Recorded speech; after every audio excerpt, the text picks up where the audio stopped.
Hey guys, once again welcome to W3 web school. मैं हूं साहिल और आज का चैप्टर है PHP कंडीशन के बारे में। जो कंडीशन स्टेटमेंट होती है मेनली कि जब भी हम कोई डेटा को पास करवाना होता है या फिर फॉर्म में या अलग अलग जगहों पे जो हमें स्टेटमेंट पास करवाना होता है, कंडीशन जिसे हम बोल सकते हैं, तो वो एक्चुअल में कितने टाइप की होती है और वो उसका क्या मीनिंग है, ये सारा चीज़ हम समझेंगे एक लाइव तरीके से भी इसको समझेंगे। तो सबसे पहले ये समझते हैं कि स्टेटमेंट कितने टाइप की होती है और उसका क्या यूज है एक्चुअली। तो अगर PHP की बात करें तो कुछ कंडीशन स्टेटमेंट होती है, जैसे कि इफ़ स्टेटमेंट का मतलब होता है कि अगर मान लीजिए कि कोई वैल्यू है और वो कंडीशन में ट्रू हो जाती है, देन वहाँ पे कोई भी कोड को आप एक्सिक्यूट करवा सकते हैं। उसके बाद आती है इफ़ और एल्स। अगर आपके पास दो स्टेटमेंट है, मतलब कि दो चीज़ों को पास करवाना, कि इफ़ में पास करवाना नहीं तो एल्स हो जाती है। मतलब इसमें तीन होती है बेसिकली देखा जाए तो। एक होती है इफ स्टेटमेंट, जहाँ पे आपका कंडीशन अगर ट्रू हो जाती है देन आपको वहीं पे आपका क्या होगा कि डेटा शो हो जाता है।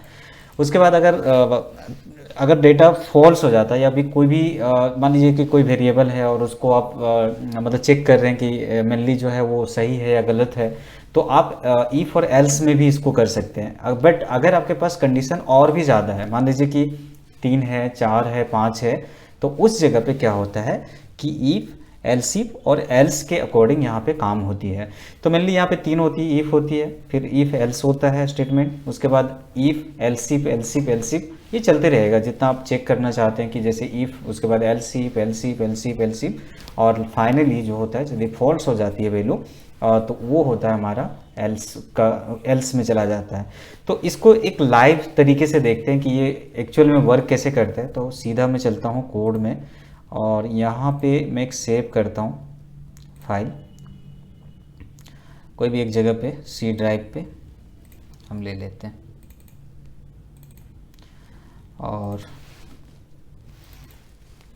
PHP में ले लेते हैं। चलिए मैं यहाँ पे स्टेटमेंट .php, यहाँ पे अगर मान लीजिए कि मैं एक वैल्यू को स्टोर करता हूँ, सिंपल मान लीजिए कि $x = 10, और इसे हमें चेक करना है कि ये क्या सही है और किस तरीके से ये काम करेगा।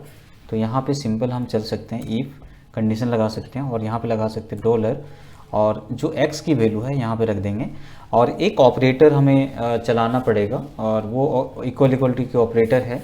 और मान लीजिए कि या फिर ऐसे नॉर्मल भी लिख सकते हैं कि ग्रेटर देन = 20, मतलब मान लीजिए कि $x की वैल्यू 10 है और हम चाहते हैं, यहाँ पे कंडीशन हमने किया कि x 20 से बड़ा है या फिर बराबर का है, तो यहाँ पे क्या होगा कि एक हम एक को प्रिंट करवा सकते हैं।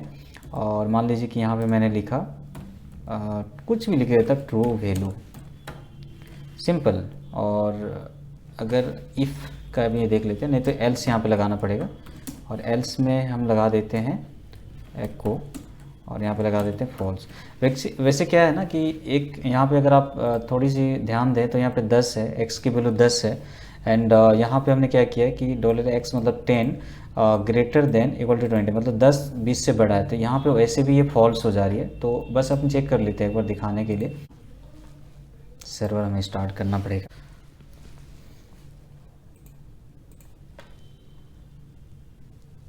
क्योंकि PHP कोड को रन करवाने के लिए कोई ना कोई एक सर्वर चाहिए, लोकल या फिर आपका जो लाइव सर्वर होती है, दोनों में से एक। ओके, तो अभी मैं एक बार रन करवा के देखते हैं।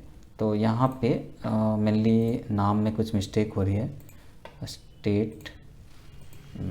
ओके, तो यहाँ पे देखिए फॉल्स हो जा रही है। तो स्टेटमेंट क्या है, यहाँ पे फॉल्स चला गया। अगर मैं यहाँ पे कर देता हूँ लेस देन इक्वल टू, मतलब क्या हो जाता है कि ये जो है 10 जो है 20 से स्मॉलर है, तो यहाँ पे देखें अभी ट्रू हो जाएगा, ट्रू वैल्यू। तो इसी तरीके से अगर कोई भी वैल्यू होती है, जैसे कि मान लीजिए कि यहाँ पे मैंने ग्रेटर देन दिया, फिर अगर आप चाहते हैं कि यहाँ पे एल्सिफ एक कंडीशन चेक करना चाहते हैं कि $x ग्रेटर देन = 15, तब भी यहाँ पे अगर आपको कुछ डेटा शो करवाना, कि मान लीजिए कि यहाँ पे 2 सेकेंड वैल्यू या कुछ भी मैं लिख देता हूँ ऐसे वैल्यू, तो यहाँ पे बहुत तरीके से आप काम कर सकते हैं। मेनली यहाँ पे ये कंडीशन बहुत जगह पे यूज़ होती है, जैसे कि मैंने बताया कि फॉर्म में हो सकता है और भी जगह पे हो सकता है। तो ये एलसीफ चलते रहेगा, इस तरीके से आप और भी एलसीफ यहाँ पे लगा सकते हैं। कि लाइक 11 रख देते हैं, तो फाइनली ये क्या हो रहा है, अभी फॉल्स में ही जा रहा है, क्योंकि कोई भी जो भी कंडीशन हमने लगा रखा है वो कोई भी सही नहीं है। अगर मैं इसको 9 कर दूं कि ग्रेटर देन 9, तो देखिए 2 सेकेंड वैल्यू आपका यहाँ पे दिखा देगा, जैसे टू फॉल्स ऐसे समथिंग मैंने कुछ लिखा है तो यहाँ पे दिखा दे रहा है। तो मेनली आपको करना क्या है कि कोई भी वैल्यू को स्टोर करिए एंड यहाँ पे कंडीशन लगाना है इफ़, उसके बाद अगर ये ट्रू हो जाती तो वैल्यू यहाँ पे डिस्प्ले हो जाएगी। अगर एल्स में जाता है, अगर वैल्यू ट्रू नहीं होती तो एल्स में जाएगा और एल्स में भी चेक करेगा कि क्या वैल्यू ट्रू है। अगर यहाँ पे भी नहीं होता है तो else if else if else if else if, इस तरीके से चलते रहेगा जब तक आप इसे ट्रू नहीं करवाते हैं, नहीं तो फाइनली जो है एल्स हो जाती है। तो ये स्टेटमेंट जो होता है ये बहुत जगह पे आपका काम आएगा।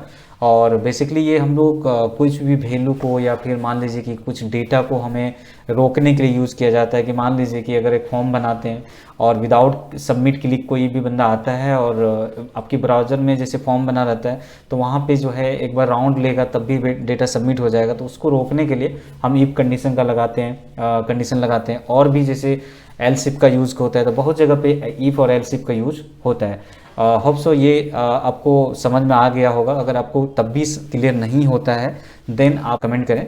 एंड हमारा जो है न्यू बैच स्टार्ट हो रहा है वेब डेवलपमेंट के ऊपर, तो अगर आप चाहते हैं इनरोल करना चाहते हैं तो डेमो क्लास चल रही है, तो उसमें ज़रूर आप वेबसाइट में विजिट करके कॉल कर सकते हैं। Thank you so much.